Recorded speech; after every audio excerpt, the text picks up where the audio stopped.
This presentation covers trauma-informed eating disorder recovery and meditation. My name is Dr. Kelsey Evans-Amalu. You can call me Dr. K. And this presentation is sponsored by the National Eating Disorders Association and is taking place during National Eating Disorder Awareness Week, which always occurs the end of February and the beginning of March. So we'll be unpacking how meditation can be practiced, especially when we are in recovery, and how we can practice it in a trauma-informed way. I wanted to give my story first, as it will give a little bit of the whys and hows before we begin our practice today. So, as I introduce myself, you can call me Dr. K, and my PhD is in contemplative pedagogy. So, what that means is I study contemplative practices like meditation, like somatic embodiment, uh, for the purposes of stress regulation, mental health, um, burnout prevention within K through 12 and higher education. So, since studying those practices and getting my PhD, um, I've now been able to apply it to one-on-one work with clients in trauma-informed coaching and somatic experiencing, and really applying that to folks that are in their journey in recovery, whether that be from substance abuse or from eating disorders. Really, it applies pretty far and wide. Um, but as I've continued this work, it's reminded me of why I got started in the first place. So one of the main reasons of me going to get my doctorate uh, was exactly this topic. I am 15 years in recovery from an eating disorder. And this is a continual recovery journey for myself, where it looks like practicing mindfulness and contemplation and compassion on the daily. But when I started my recovery journey, I began it in a rehab facility that taught all of these practices to me. And I began to be more curious about why it was so effective for my own journey in recovery. So I wanted to know more, and that's why I went to study it and now offer it to um, other individuals as well. So the journey's really come full circle as I teach a lot of these practices in a substance abuse facility, and I'm able to offer my own recovery journey to folks now in need. So it's been really beautiful. And I am also continually connected to my own recovery community by consistently being in spaces that are full of other folks in recovery as well. So I do think that's important to name that. So tonight we are looking at contemplative practice tools as a contemplative practices as a tool for recovery. And contemplative practices are pretty far and wide, so it doesn't have to look just like yoga or just like meditation. It can look like artwork. It can look like social justice. It can look like silence. It can look like rituals or movement. So it's pretty far and wide, but the basis of it is mindfulness, connection, and community. So what we're specifically honing in though on tonight is meditation as a contemplative tool for recovery.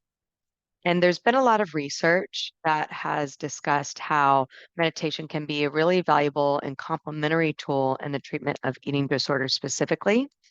It's not a standalone solution. So I always like to state that right up front that um, our journey in recovery um, is pretty layered and includes multiple forms of tools that can be used.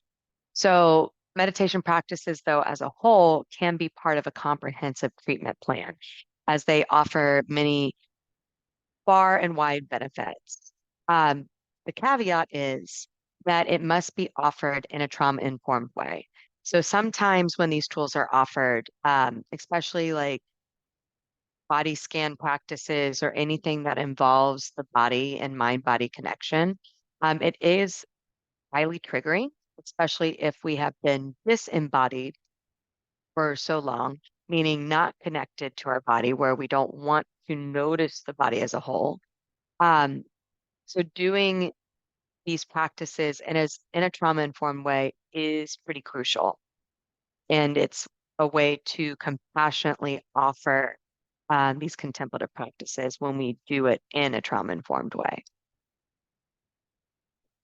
About the mind-body connection, um, as a whole, individuals that encounter any challenges around food, whether that be an officially diagnosed eating disorder or um, challenges in food scarcity or any trauma around food in general, individuals facing any form of an eating disorder often fail to recognize and respond to their body signals. Meaning, um, when we are in this disordered eating mindset, um, we fail to recognize the felt sensation of things or bodily cues like hunger or what it feels like to feel anger, what it feels like when we are sad. We generally start to disconnect from those experiences.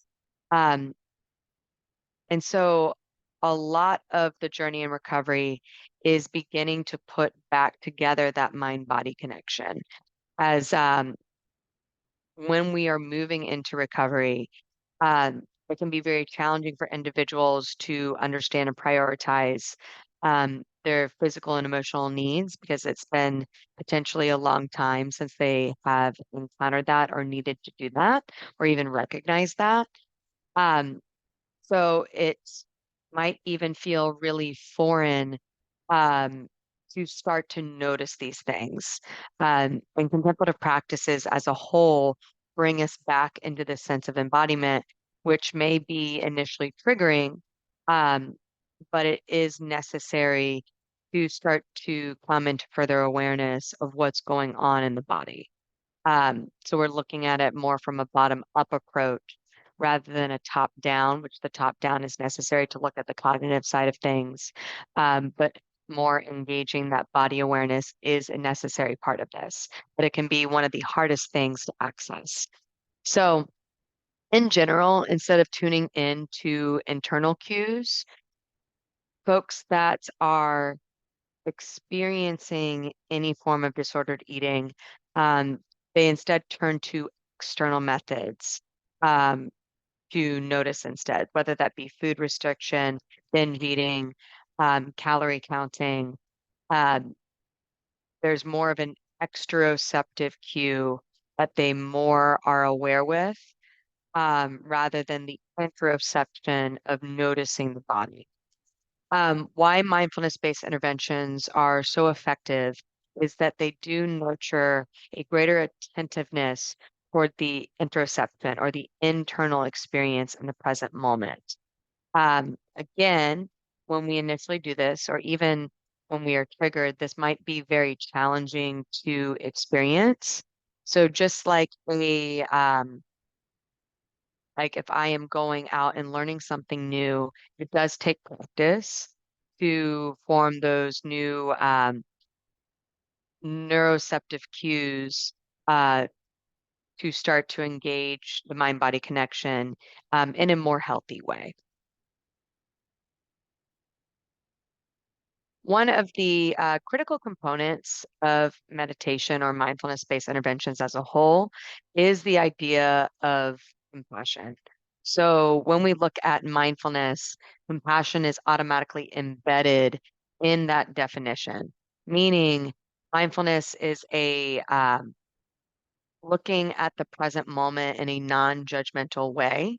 Um, so compassion comes in as we're trying to release that judgmental aspect of the present moment and being more radically compassionate of what's showing up in the present moment when we're starting to notice greater awareness of our entire self.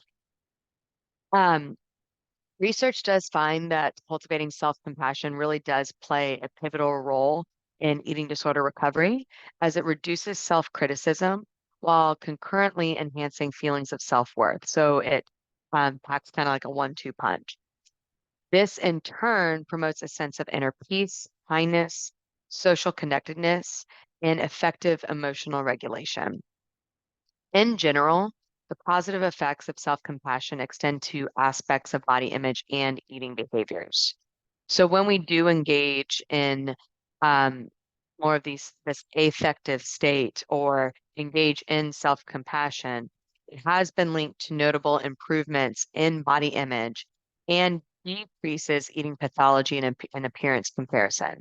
But again, this does take time. It's not immediate. I always like to denote that meditation is kind of the long game, where it takes time to form new neural pathways in our brains and how we're adjusting um, to noticing potential triggers when we are sitting in meditation.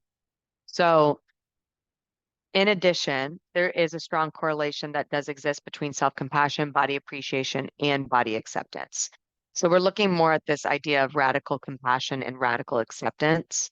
So it's not this idea of toxic compassion where we have to acknowledge that there are challenges that will arise and we don't dismiss those challenges and the aspect of suffering in the human experience. Um, but within compassion, um, we take note of it all. And even in a meditation practice, we take note of it all. Um, and that's where the beauty starts to unfold and also the challenge starts to unfold. So as we meditate in this time, in this space, we'll be moving into a body scan practice that is from a compassion-based lens. Um, Again, I'll give my experience and then a client's experience as a case study. So, when I was originally starting to meditate in the early stages of my own recovery, sometimes these body scan practices um, felt one, really challenging because I wasn't able to access awareness of my body. And two, sometimes it would feel really triggering. Um, and I always give the example of when we are scanning the body as we go from head to toe, um, it feels challenging to hold space, or it felt challenging and sometimes still feels challenging, especially now in my postpartum journey and recovery, to hold space for my belly, as that was generally the space that I was highly critical of. And that ebbs and flows even today of like how much compassion I need to hold space around my belly. Um, so when these moments come up in a body scan practice, we hold a radical, compassionate acceptance of that space. And I always like to work with a scale of 0 to 5, 0 being I am feeling no sensation and I am not overwhelmed. And 5 being I'm feeling lots of sensation and I feel overstimulated, overwhelmed. If there's a time when we are meditating, and you can do this in any meditation practice, if you're reaching that 5, then that's that time to exit out of the practice, um, where we feel like we are becoming emotionally flooded potentially.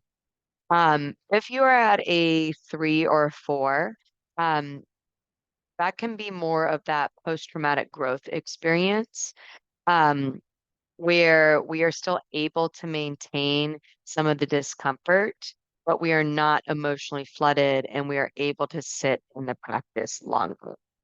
And if you are noticing maybe some spaces that are feeling really challenged, like if you're noticing the belly or any other part of your body that you might be highly critical of or might feel triggering to notice, you have full agency in your meditation to skip over a body part or even go back to maybe noticing the breath instead or having a external meditation practice where you might be noticing um, something outside of yourself that doesn't feel as triggering. So you might want to notice a wall in front of you, or maybe notice something that you can smell or notice something that you can hear.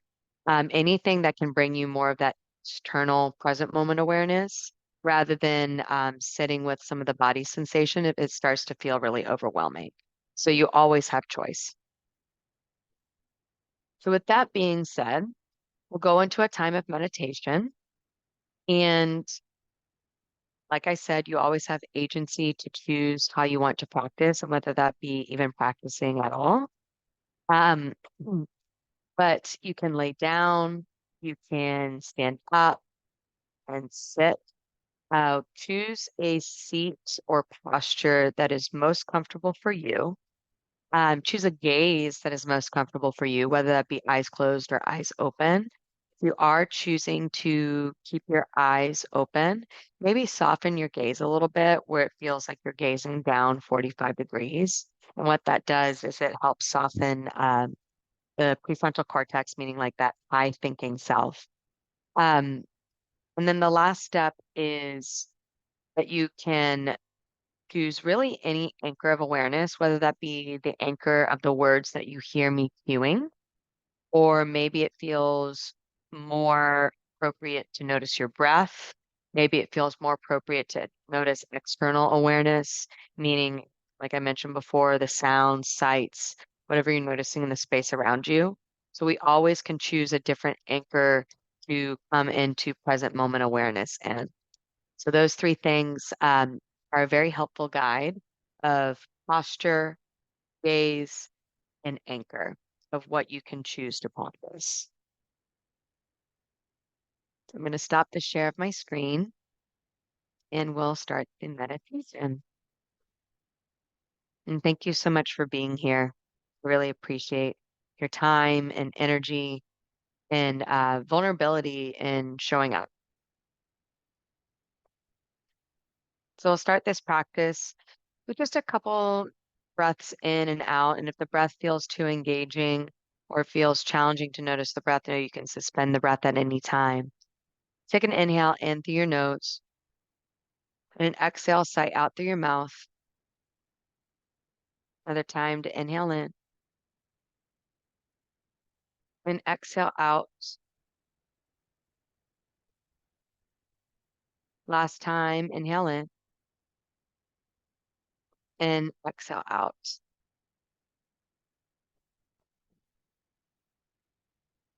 And typically, I recommend to clients to incorporate a compassionate body scan into their self-care routine.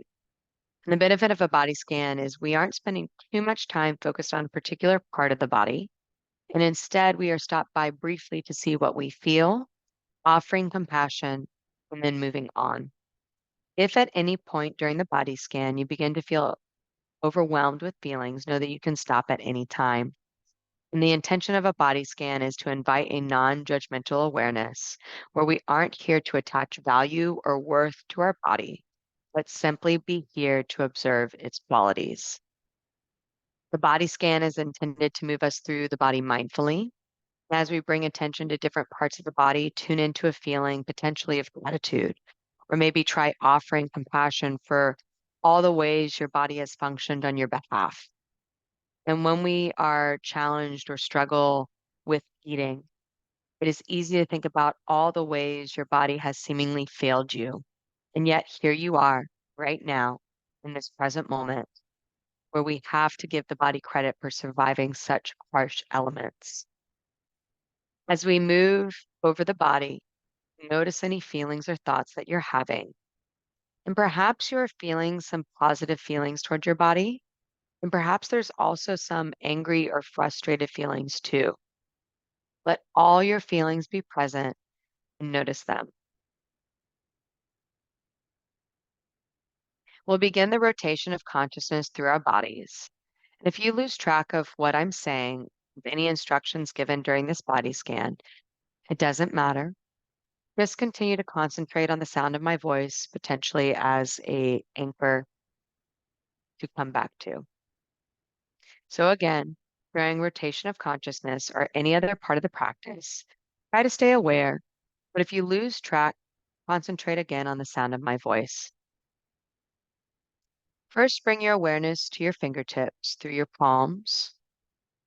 Imagine all the goodness in the universe rushing to both of your hands, restoring them, rejuvenating them, relaxing them.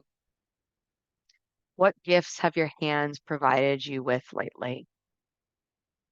How have they served on your path? Now become aware of the wrists, the lower arms, elbows, upper arms, shoulders, the entire arms, all the goodness in the universe rushing into both arms. Both arms are completely restored, rejuvenated, relaxed. And what gifts can you appreciate here?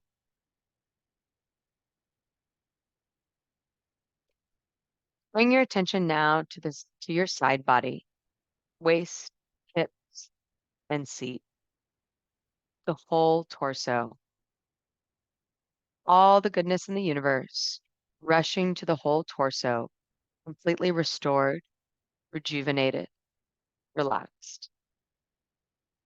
Notice the gifts here. Move attention to the upper leg, knees, lower legs, ankles, the entire legs. The entire legs feel completely restored, rejuvenated, and relaxed. How have your legs continued to serve you day after day? Move down now towards your heels, bottoms of your feet, top of the feet, both feet, all the goodness in the universe rushing to both feet, completely restored, rejuvenated, relaxed. Where have your feet taken you over the years? Send full gratitude towards them here.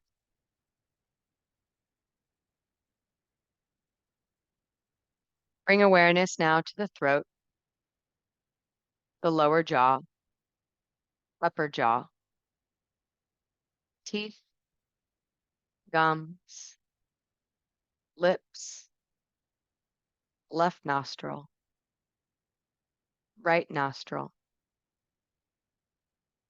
both nostrils, all of the goodness in the universe rushing. Left cheek, right cheek, left ear, right ear, both cheeks, both ears, all of your awareness. Left eye, right eye, both eyes, all of the goodness in the universe rushing to them. The space between the eyebrows, forehead, scalp, the space beyond the hair on the head, all of the goodness in the universe rushing to the whole head, completely restored, rejuvenated, relaxed. Notice full loving kindness here.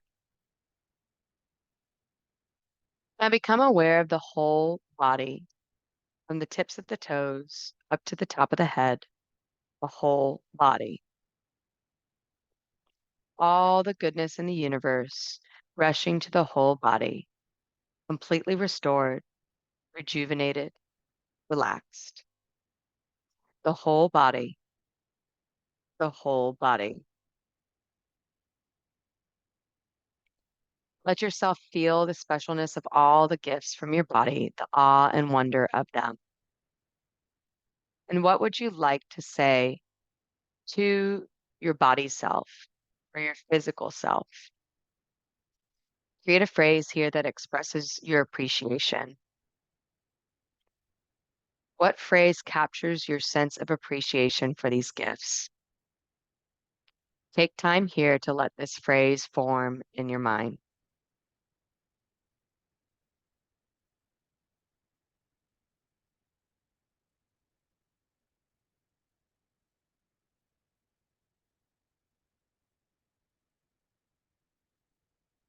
As we come back to fuller awareness of our body, our breath, maybe bring this intention with you that you co-created with your body. Feel free to write it down, knowing that you can come back to this practice at any time that you need to maybe check in with yourself and offer compassion to your physical being.